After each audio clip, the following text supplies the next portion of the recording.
Hi and welcome to Ahead of the Cloud, Coevolve's podcast on next generation networking and security solutions for enterprises. I'm Ciaran Roche, co-founder and CTO of Coevolve, and I'm joined today by Andy Loughlin, who's I would describe as a subject matter expert in Coevolve when it comes to all things Industry 4.0 and manufacturing technologies and so on. And I think I found the perfect person to talk about this topic today. And Andy, maybe give a quick introduction about yourself. Thank you. Yeah, thanks, Ciaran. Yeah, so I'm one of the technical consultants here at Coevolve. But before joining Coevolve, I had almost about we'll say 25 years in manufacturing industries. So I worked for a couple of different organisations. Most recently was in the automotive industry, and actually that's where I first came across both Coevolve and the VeloCloud platform. So that's my background, I guess, in terms of this topic. Great. No, thanks, Andy. And the reason I wanted to talk to you today is you had put some content together recently that started looking at some of the challenges that manufacturers have as it relates to modernizing their IT and OT environments, and then how that plays into some of the potential solutions that are out there. This is a really relevant topic for Coevolve because, first of all, many of our clients are obviously in this industry vertical, but then it speaks to a lot of the modernization that we're able to do in this space as well with some of these next generation technologies and so on. So that's really the topic that we wanted to speak about today. And maybe to start, I mean, in the content you've put together, Andy, you start with this concept of a digital renaissance or renaissance for our American listeners today. And you talk about this being a really notable trend that you're seeing in the manufacturing industry. So maybe just start there. What do you mean by this phrase, and what technologies are behind some of this transformation, and why is it happening in the first place? Yeah, exactly. So look, when we talk about a digital renaissance, I think what we're talking about is these emerging technologies that are coming into manufacturing, and we can think of things like obviously or the automation of the plant floor, the robotics, but also some interesting technologies like AR. And VR type environments. So bringing virtual reality into worker training and maintenance, for example, or guiding remote workers in a remote part of your manufacturing suite. So bringing all of that technology in is starting to really sort of become an obvious trend. And I think it was an interesting question that although we like to think that a lot of organisations have already modernized their networks and are possibly already aware of things like SD-WAN and SASE and other more advanced technologies. Reality is there's an awful lot of companies out there that are really falling behind on this. And so we sort of brought it back to really think about, how would the more legacy network technologies be holding back those organizations. So there's some statistics around that where, if you embrace things like AI in terms of manufacturing, you're going to see positive growth. Cash flow increases have been quoted as high as 122% cash flow increases. But if you don't have the technology underlying all of that, you're going to get held back. So that was, really, I guess, where I started to think of this in terms of how does an organization embrace newer technology to be ready for what's coming down the line in the manufacturing space. Right. And when you talk about manufacturing, it kind of evokes two different images. You've got the very high-tech, robotics-filled factory floors. You see a lot of that in these modern high-tech industries. But there's also a lot of sort of heavy industrial businesses that are using much more manual processes. Is this a trend that you're seeing across the board, across kind of both ends of that spectrum, or is it really more the businesses that were already more high tech maybe that are the first to jump on this? Where are you seeing that land? Yeah, the latter is absolutely true. So when an organization was already, well advanced in terms of, let's just use the example of robotics, or, an organization that's using advanced plasma cutting equipment and then using computer aided robotic welding, I'll use that as something from the automotive industry, then they're going to be much more liable to embrace this technology soon. I think the interesting point there, when we just switched to a security view, is that most of those systems, when they were first put into plants, were what we call air gapped. So they weren't designed to be connected to the rest of the corporate network, or worse still, to the internet. So there's a bit of a challenge here that obviously now they need to be, because the systems that those automation systems are talking to are probably now moving to the cloud, for example, or being driven from a remote location. So now we've got a challenge, because how do we actually secure that environment? How do we separate corporate and shop floor traffic or automation traffic, and then on top of that, we want to put all these sensors into our plants, and we want to get a high degree of data off all of that equipment and bring it back into the cloud. So I think you're right. But going back to that more legacy type manufacturing, I guess you would say the older style discrete manufacturing companies, absolutely, they are going to see this trend coming. Maybe it's a little bit further down the road, but again, how are they going to get themselves ready for that when it inevitably happens? Right.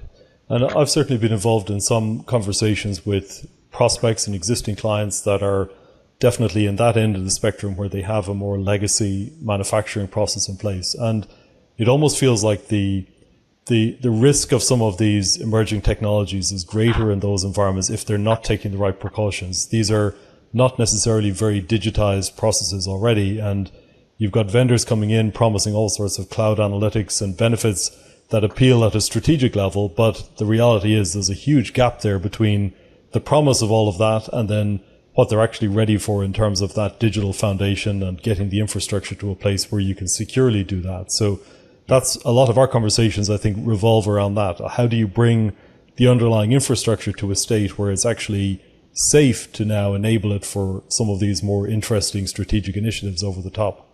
Yeah, absolutely.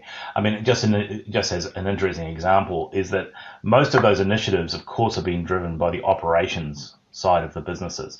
So you're going to have the situation where operations want all this new technology. As you say, the vendors are coming in, they're promising them lots of solutions, most of which, of course, is being now driven by modern computer systems that probably need connectivity, or the expectation is that they will be completely connected back into the rest of the business.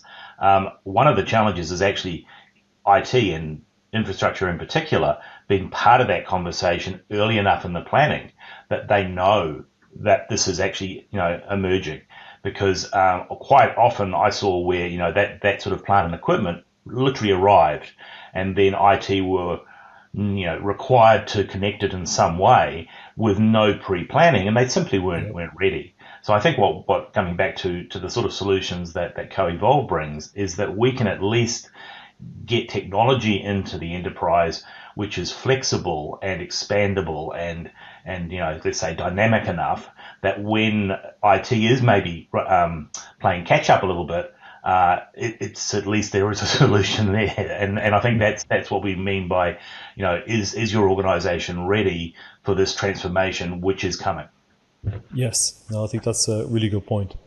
And so your article talks about a McKinsey study where they talked about the significant benefits that these manufacturers can get from the adoption of AI related technologies. And I know that's a massively broad subject. It seems to dominate almost all of our conversations these days, but what are one or two sort of headline examples of how manufacturers can leverage technologies like AI to get a competitive advantage? Like what are they really looking to try to get from some of these transformative technologies?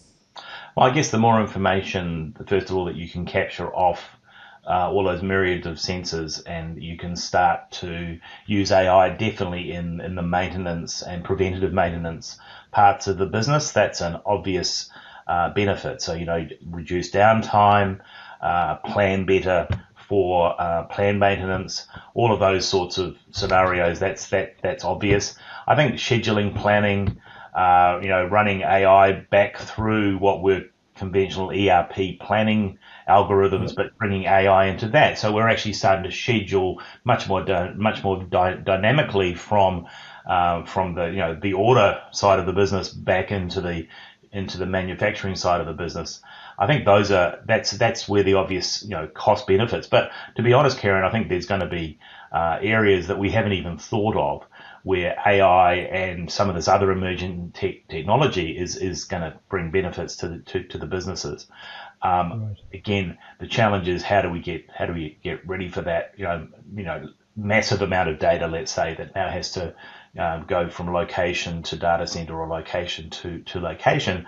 How do we do it securely? How do we build our networks in such a way that they are dynamic enough to cope when that's happening, not just from a central location, but maybe from locations all over the world, particularly as we start to move manufacturing offshore and move it even from some of the traditional offshore locations into some of those emerging market locations. There's all sorts of challenges in this space, but yes, I think AI, obviously, I don't think any of us are going to argue that it's coming. The question is, how is it going to benefit us? But I guess how do we get ready for being able to adopt it? We just don't want to see the network as being the place where we hold back all of that great innovation. Right, and I think in many legacy networks that actually was the case. It was just not capable enough, not enough capacity, or too high latency, or some of these other characteristics. And moving on to maybe even more demanding technologies, you mentioned at the beginning technologies like AR and VR are being used in these environments and the potential benefits that can bring. So again, these are outcomes that I think are quite attractive to the manufacturer, but is there a big gap there in terms of what they need to do to get ready to adopt these technologies? And where do things like edge computing come into play there? Is that something where you need this hybrid scenario where some of the compute and some of the processing is done at the manufacturing facility itself, and then some of it is done in the cloud or in the data center? Are you seeing that sort of two-tier approach being needed to enable some of these really advanced services in the network? Yeah, I think edge compute is an area that is just growing, and we're seeing a lot of interest in it. We're seeing a lot of, I guess you'd have to say, need for it. Edge compute, both in terms of just getting the compute closer to all of those sensors and to all of that end equipment that's actually generating data, processing it, because you just can't maybe move all of it back into the cloud. So you want to aggregate it. So there's all sorts of arguments for that. The other area that's quite interesting in this is actually companies who are looking to use edge compute to make their remote manufacturing locations able to run self-sufficient for short periods of time. So reducing downtime due to let's say a complete network outage. So it's just worst case scenario, but then we don't want the plant to stop. Now, back in the good old days when we were using a lot of paper-based systems and job cards, and the operators could continue, I guess, making things while IT ran around in the background and maybe fix that underlying problem. Now, as we move much into the automation areas, without edge compute, without the ability for those systems to be able to run isolated for short periods of time, literally the factory stops, and there's hundreds of thousands of dollars an hour calculations that you can do over lost productivity.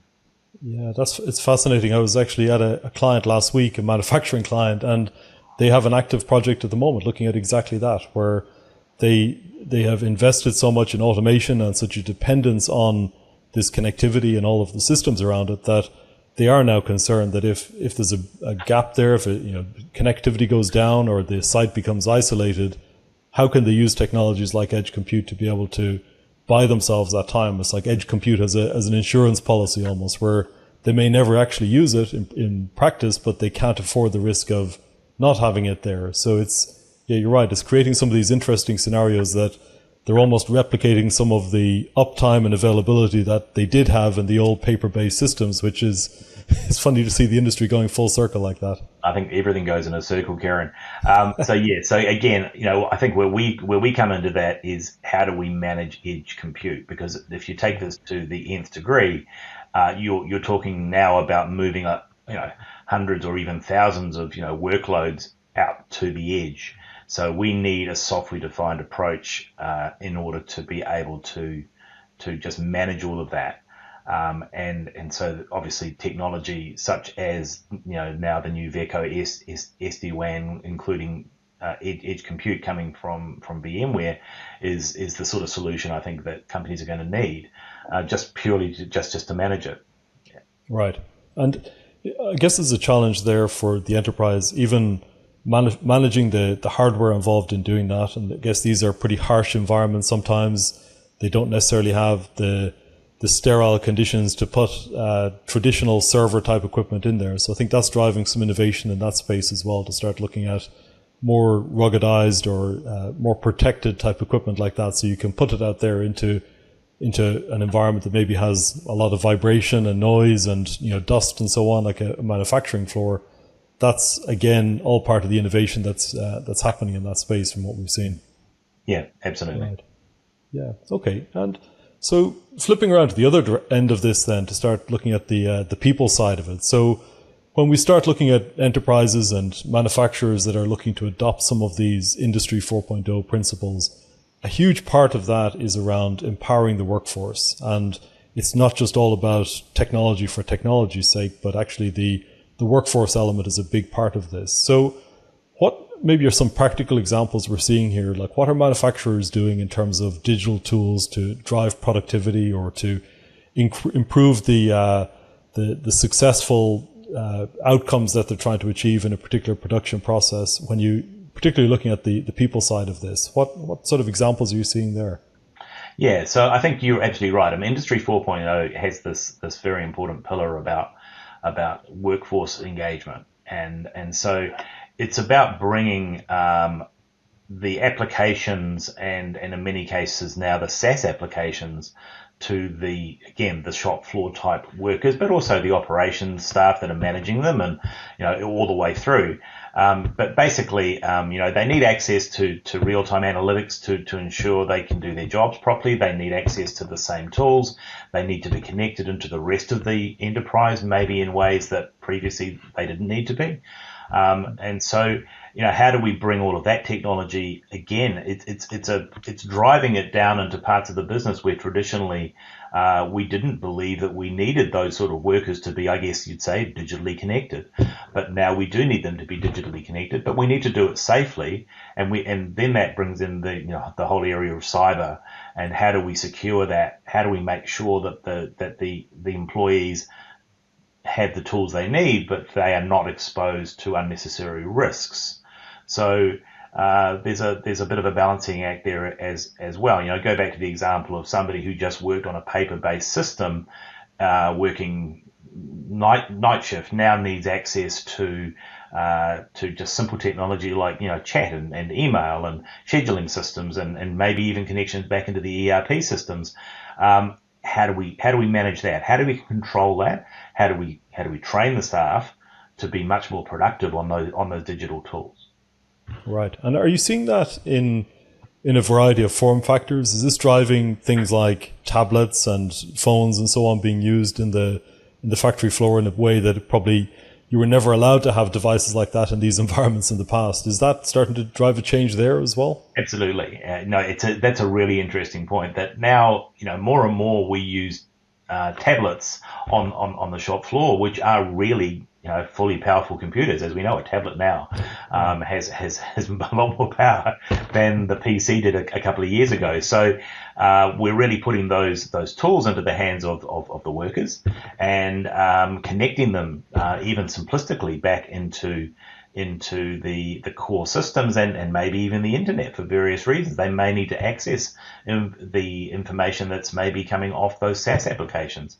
So we can't just open up the floodgates, as it were, and say that it's perfectly appropriate for that device to be just connected to the web. Maybe it needs to get updates off some remote management system, but how do we actually control the behavior of the user to make sure that they're not exposed to unnecessary risks? So right. Yeah, you're absolutely right. But the use of mobile phones, tablets, replacing what used to be conventional scanning and warehouse distribution systems, warehouse management systems, using all of those tools in a myriad of different form factors, moving away from the conventional laptop, of course, but back into things that are actually in all of our hands. Sure. Yeah, it's interesting. I hadn't actually thought about it in this way before, but those users, when they're operating in that way, they're kind of they're on the fence between the IT and the OT side of the environment, where they probably are using systems even on that same device that are related to the production process or an element of that, but then they also need their email and chat and access to document management systems and everything else. So I imagine that's quite a significant challenge for the enterprise, just to manage to get the productivity for those users to where it needs to be without having to make them jump through too many hoops or carry multiple devices around. It's a pretty complex challenge for them to address, I'd imagine. Correct. So when you bring that back into most organizations in the manufacturing space, we'll have a modern ISMS type system. And how do you do risk assessments on the next piece of equipment that you want to use in that way? And how do you do that? Without just creating a huge backlog of requirement for IT. So we want a system that allows us to control and manage and have visibility over all of those devices as they become more and more used within the enterprise. So you can't, again, this is just driving a whole different approach to both network, to management, as we said, to visibility.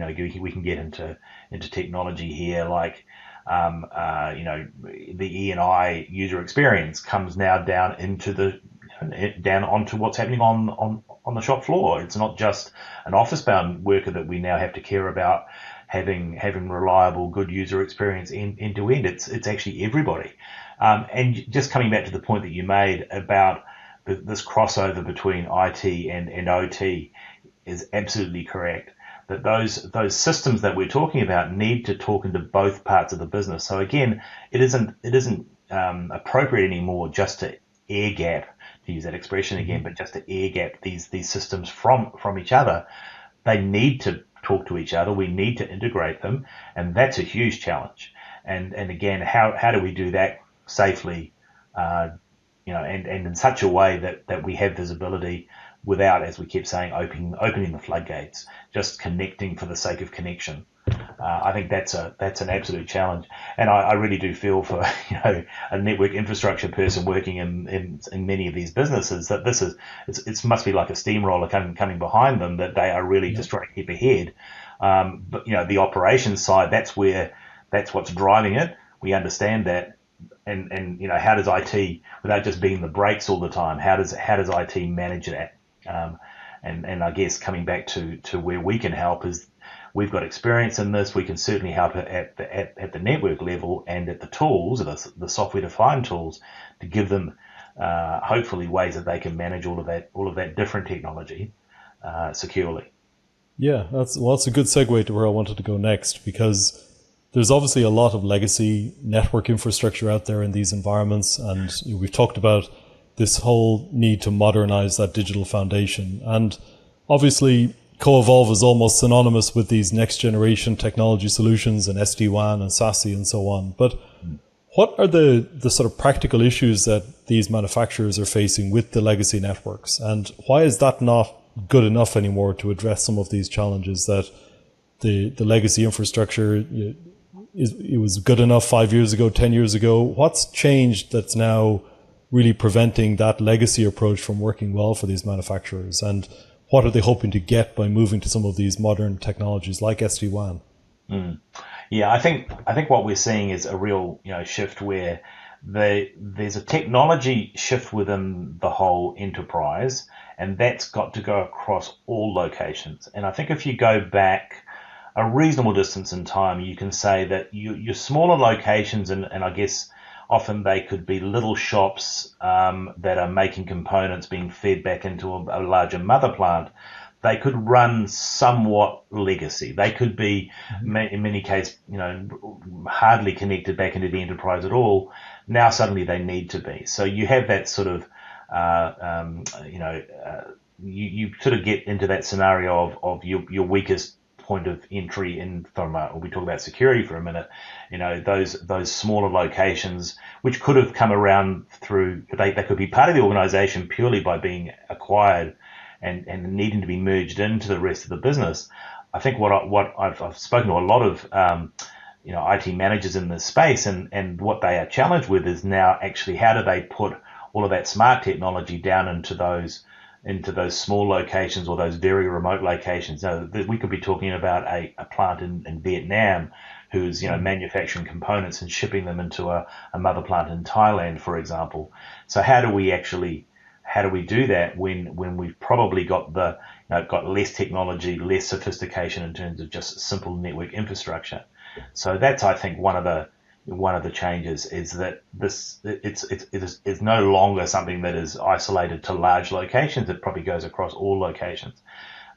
In the same way that everything's connected, the ERP systems go across everyone. So now do these plant automation, robotic systems. All of this is actually uniformly, hopefully, going to go across all of the enterprise. And certainly that's where the demand's going to come. So back to your question, I think it's simply that we need to upgrade the level of competence, if you like, of a network everywhere, but we need to do that in an efficient, economical way with systems that are adaptable, so and that can follow growth. Yeah, I would agree with that, definitely. And I think as part of some of these greater ambitions that the manufacturers have around enabling and taking away this air gapping approach with the OT environments and so on, segmenting that securely, I think these types of technologies certainly make a lot of those aspirations a bit more realistic as well. It's not necessarily something that you have to rely on these very convoluted configurations and lots of manual changes involved. You can define the outcomes you want to achieve in a much more logical way and then have that flow down into the configurations, and that helps in terms of auditability and just the ability to have a more consistent environment as well. So yeah, I think we're seeing a lot of benefits that come from that sort of central orchestration, templates, profiles, and so on, because everything isn't handcrafted anymore. You're able to define it in terms of a policy or an outcome, and then the configuration just gets implemented to support that. So yeah, it certainly seems like there's a big opportunity there to improve the simplicity almost of these environments as well. Correct, and I think segmentation is a huge key here. I mean, we've in the old days we might have thought about segmenting off our guest networks from our corporate network. Now we can take that to many different types of segmentation. We can talk about IT, OT. We can talk about even segmentation of the shop floor. And I'll use an example. It isn't really appropriate that my robotic cutting equipment needs to be on the same physical network as my warehouse distribution system, my warehouse management system. Yep. If I was going to get, certainly if I was going to be in any way hacked or attacked, or if that network was going to be affected, I don't want to take out all parts of my business. So segmenting even within a particular location actually makes a lot of really good security sense. It also drives back into, we talked about the whole area of risk assessment and cyber insurance. If I can demonstrate that my shop floor systems are still protected and they're segmented away from the rest of my corporate business, and they don't naturally just have free access, let's say, to the internet because that's what some vendor wants them to have so they can update software. If I can control all of that, well, my cybersecurity risk is going to come down, and my insurance, hopefully, premiums can drop accordingly. And that's reversing a trend that we're really seeing in the manufacturing area, where the cost of cyber insurance is just going sky high because, quite rightly, insurance companies are seeing the risk of downtime, generating real dollar bottom line costs for businesses that they have to then cover with insurance. So I think segmentation has a huge place in this discussion in how we can really think about many different segments of our business. Now, you need a really good modern, let's say, SD-WAN type platform that allows you to do that. And absolutely the point that you made earlier around profiles, we want that to be something that we can define at a profile level and then almost cookie cutter when we want to set up a particular location somewhere new. It falls into these standard profiles for every other type of manufacturing entity that's the same size or shape or makes the same sort of components. Hopefully all of that's already defined so that IT's not just reinventing the wheel every time, because again, that just brings in risk. Yes, yeah, absolutely. So one last technology question, and this is a topic that again comes up in almost every Coevolve discussion, just around the underlay technologies. And in your article, you touched on this whole role of mobile technologies, 4G, 5G, and manufacturing networks. And where do you see these technologies being used within manufacturing to, whether it's to improve operational continuity or in terms of some of the more innovative use cases around these types of technologies? Where do you see that going, and why are these types of emerging technologies so important in the networks of these manufacturers? Yeah, well, I think the holy grail, as we say, is private 5G. We all believe that's going to be inevitably going to be a solution for how do we connect all of those IoT sensors and get that data back? Can we do that over private 5G networks without affecting other parts of our networks? In terms of throughput.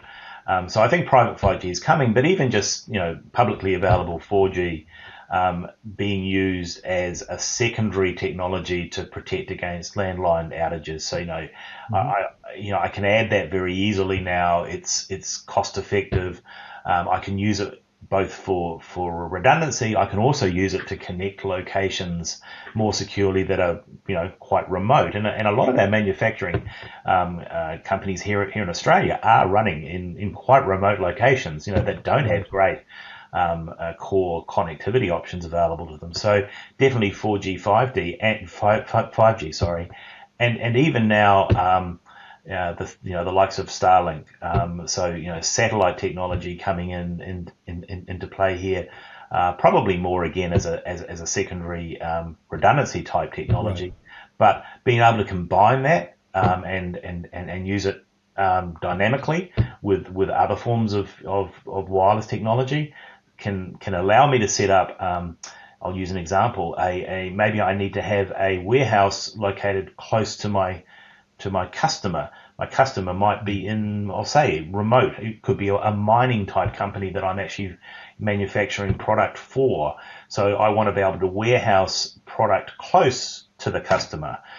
You'd almost call it a pop-up location if you were in retail, okay. But now it's a pop-up warehouse type location that I want to put there, and how am I going to connect it? So I think that's where we're going to see that sort of mobile technology come into play here. And again, how do we do that? How is that going to get managed? So I think there's much more to come around the private 5G as it gets much more popular.